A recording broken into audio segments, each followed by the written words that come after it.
삼국지 시대 재능이 넘쳐도 죽음을 피할 수 없었던 남자가 있었습니다. 조조의 참모 양수. 그는 명문가 출신의 천재적 두뇌를 가진 인재였지만 219년 가을 44세의 나이로 참수당했습니다. 조조는 왜 자신의 오른팔이었던 양수를 죽여야 했을까요? 소설 삼국지 연의에서는 유명한 계륵 사건으로 묘사되지만 정사 기록은 전혀 다른 이야기를 전합니다.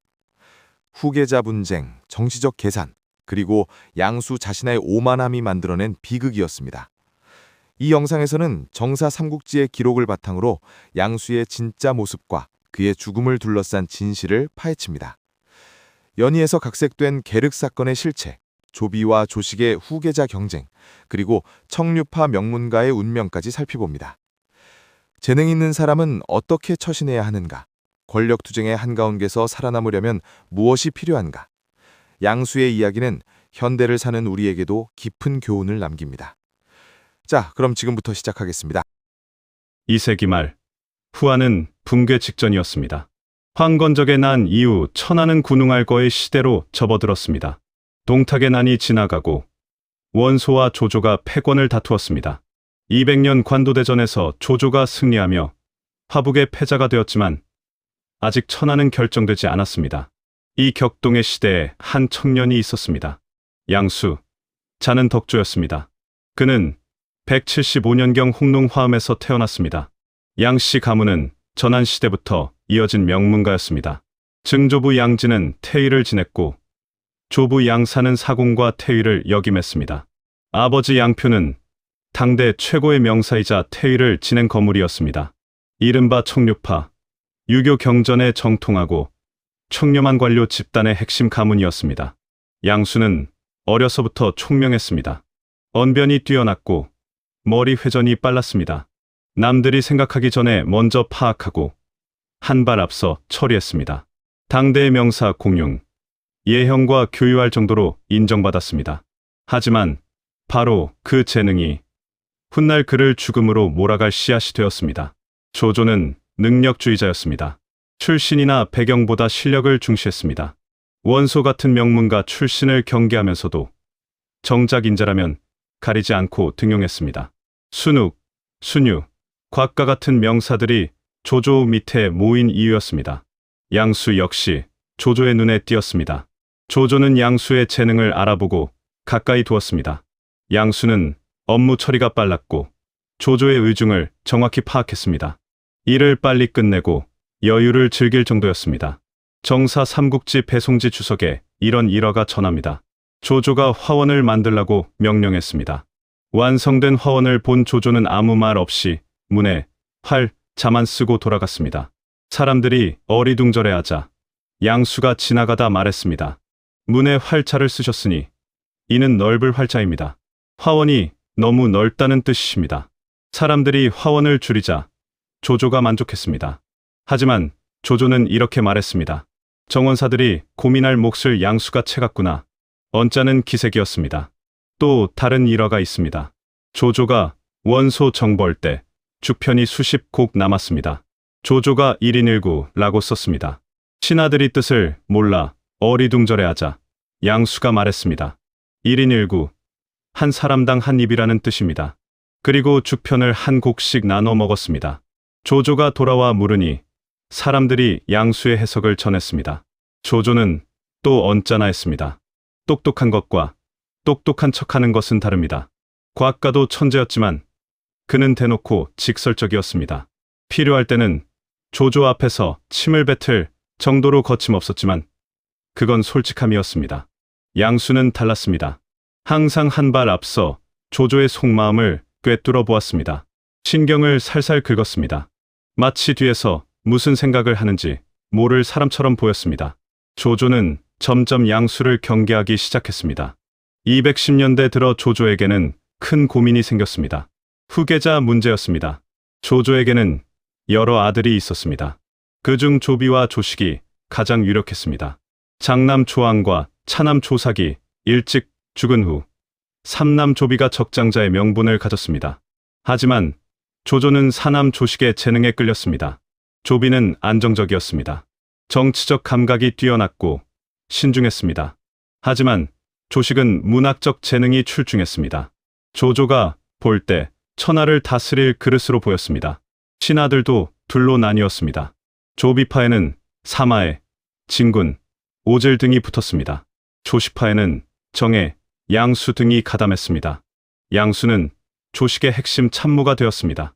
조식의 재능을 높이 샀고 그를 후계자로 만들기 위해 적극적으로 도왔습니다. 조조가 질문할 만한 것들을 미리 예측해서 답변을 준비시켰습니다. 답교라는 책까지 만들어 조식에게 처세술을 가르쳤습니다.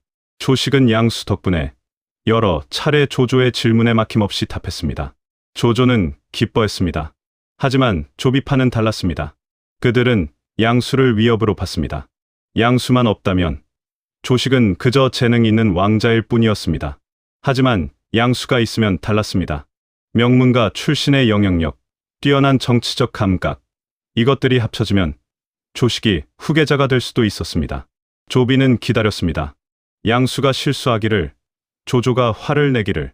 그 기회가 219년에 왔습니다. 219년, 조조는 한중에서 유비와 대치하고 있었습니다. 반년 동안 이어진 전쟁이었습니다. 하후연이 전사했고 조조군은 고전하고 있었습니다. 진격하자니 유비군이 견고했고 물러서자니 자존심이 상했습니다. 조조는 고민에 빠졌습니다. 어느 날 저녁, 조조가 닭갈비탕을 먹고 있었습니다. 부하가 와서 물었습니다. 오늘 암호는 무엇으로 하시겠습니까? 조조가 그릇을 보며 중얼거렸습니다. 게르기다. 닭의 갈비라는 뜻이었습니다. 먹을 것은 없지만 버리기는 아깝다는 의미였습니다. 한중이 그랬습니다. 얻어봐야 실익이 없지만 유비에게 내주기는 아까웠습니다. 양수가 이 말을 들었습니다. 그리고 해석했습니다. 게륵은 버리기 아깝지만 먹을 것이 없다는 뜻입니다. 승상께서는 철수를 생각하고 계십니다. 양수는 부하들에게 철수 준비를 지시했습니다. 소설 삼국지연의에서는 이 사건 때문에 양수가 그 자리에서 참수당한 것으로 나옵니다. 조조가 자신의 속마음이 드러난 것에 분노했다고 합니다. 하지만 정사 기록은 다릅니다. 정사 삼국지에 따르면 게륵 사건은 실제로 있었습니다. 배송지 주석에 나옵니다. 하지만 양수가 바로 죽은 것은 아니었습니다. 조조는 한중에서 철수한 후 업으로 돌아갔습니다. 그리고 몇 달이 지난 219년 가을, 양수를 체포했습니다. 죄목은 군기 누설과 제후들과의 사사로운 교류였습니다. 표면적 이유였습니다. 진짜 이유는 따로 있었습니다. 조조는 이미 결심하고 있었습니다. 후계자는 조비여야 한다고. 조식은 재능이 있었지만 술을 좋아했고 자유분방했습니다. 조조가 여러 번 기회를 줬지만 조식은 실수를 반복했습니다. 한 번은 술에 취해 명령을 받들러 오지도 못했습니다. 조조가 조비를 선택하는 순간 양수의 운명은 결정되었습니다. 조시파의 핵심이 양수였습니다. 그를 제거하지 않으면 조비의 뒤를 위협할 세력이 남아있는 것이었습니다. 더구나 양수는 후한 조정의 원로인 양표의 아들이었습니다. 청류파 명문가의 영향력은 여전했습니다. 조조에게는 일석이조였습니다. 조비의 정적을 제거하고 청류파 세력을 견제하는 것. 게륵 사건은 핑계였습니다. 양수가 조조의 속마음을 꿰뚫어 본 것이 문제가 아니었습니다. 진짜 문제는 양수가 잘못된 편에 섰다는 것이었습니다. 양수는 알고 있었습니다. 죽기 전 그가 한 말을 다시 봅시다. 나는 본래부터 이미 죽은 것이나 다름없었지만 잠시 면하고 있었을 뿐이다.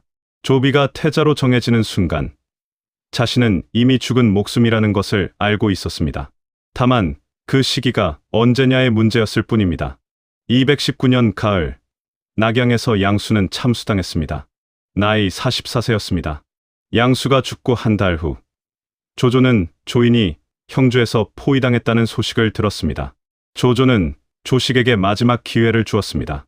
남중랑장 행정로 장군으로 임명하고 조인을 구원하라고 명령했습니다. 하지만 조식은 술에 취해 출동하지 못했습니다. 양수가 살아있었다면 막았을 일이었습니다. 하지만 양수는 이미 없었습니다. 조식은 마지막 기회마저 날려버렸습니다. 220년 정월, 조조가 죽었습니다. 조비가 위왕이 되었고 그의 말 헌제로부터 선양을 받아 황제가 되었습니다. 조비는 조식을 견제했습니다.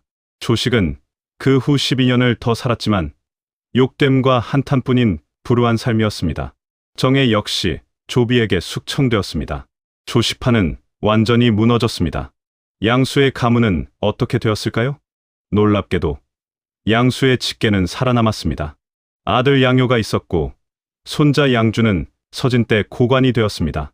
양수의 후손은 동진 말기까지 이어졌습니다. 408년 양준의 증손자 양사평이 처형되면서 끊겼지만 양수 개인의 참수에도 불구하고 가문 자체는 상당 기간 존속했습니다. 조식의 참모 정의가 일족이 멸족당한 것과 비교하면 차라리 양수는 일찍 죽어서 가문을 지킨 셈이었습니다. 정사 삼국지 저자 진수는 양수를 이렇게 평가했습니다. 아는 것이 많고 언변이 능하며 재주도 있고 생각하는 것도 민첩했다. 남이 떠올린 것을 알아채고서 한 발 먼저 처리했다. 재능은 인정했습니다. 하지만 진수는 양수를 권력 투쟁의 희생자로 기록했습니다. 조식과의 연결, 조조의 경계, 이것들이 복합적으로 작용했다고 봤습니다. 세설신화 같은 후대 기록에는 양수의 천재성을 보여주는 일화들이 많습니다. 하지만 이것들은 대부분 창작이거나 과장입니다. 다만 위진남북조 시대에 양수가 똑똑한 사람으로 기억되었다는 것은 알 수 있습니다. 양수의 이야기가 우리에게 던지는 질문은 무엇일까요? 첫째, 재능만으로는 살아남을 수 없다는 것입니다. 양수는 분명 천재였습니다. 조조도 그 재능을 인정했습니다. 하지만 권력 투쟁의 한가운데서 재능은 때로 위험이 됩니다. 특히 잘못된 편을 선택했을 때는 더욱 그렇습니다. 둘째, 처신의 중요성입니다. 곽가와 양수를 비교해 봅시다. 둘 다 천재였지만 곽가는 솔직했고 양수는 교묘했습니다. 조조는 곽가의 직설을 받아들였지만 양수의 영리함은 경계했습니다. 같은 재능이라도 어떻게 보이느냐가 중요했습니다. 셋째, 시대를 읽는 눈입니다. 양수는 똑똑했지만 정작 가장 중요한 것을 놓쳤습니다. 조조의 결심을 읽지 못했습니다. 아니, 읽었지만 빠져나올 방법이 없었습니다. 나는 이미 죽은 목숨이라는 말에는 체념이 담겨 있었습니다. 양수의 이야기는 1800년 전의 일입니다. 하지만 조직 생활을 하는 현대인에게도 깊은 울림을 줍니다. 재능이 있다고 모든 것이 해결되는 것은 아닙니다. 상사의 속마음을 꿰뚫어 본다고 해서 항상 그것을 드러내야 하는 것도 아닙니다. 때로는 모르는 척하는 지혜도 필요합니다. 권력 투쟁에 휘말렸을 때 어떤 선택을 할 것인가도 중요합니다. 양수는 조식을 선택했고 그것이 죽음으로 이어졌습니다. 사마이는 조비를 선택했고 그 후손이 천하를 얻었습니다. 하지만 이것을 단순히 승자의 편에 서라는 교훈으로만 받아들이면 곤란합니다. 양수는 분명 능력 있는 사람이었습니다.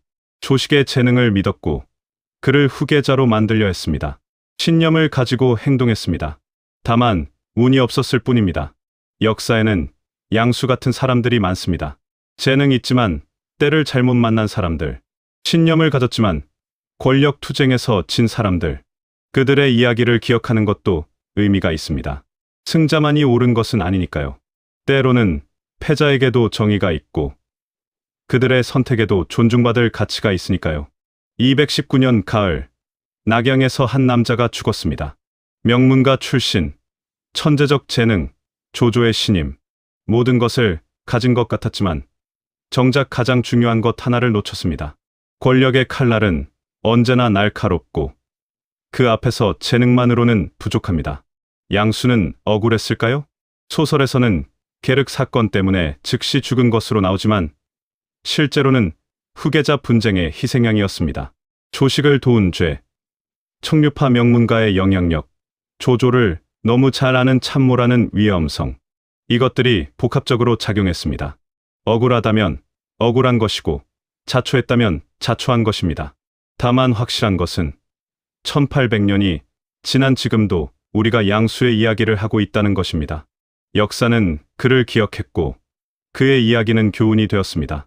재능 있는 사람은 어떻게 처신해야 하는가? 권력 투쟁 속에서 어떻게 살아남을 것인가? 신념과 현실 사이에서 어떤 선택을 할 것인가? 양수의 이야기는 이 질문들에 대해 여러분 스스로 답을 찾도록 합니다. 오늘 이야기 어떠셨나요? 여러분이라면 양수의 상황에서 어떤 선택을 하셨을까요? 영상이 도움되셨다면 좋아요와 구독 부탁드립니다. 다음에도 정사 기록을 바탕으로 한 흥미로운 삼국지 이야기로 찾아뵙겠습니다. 시청해 주셔서 감사합니다.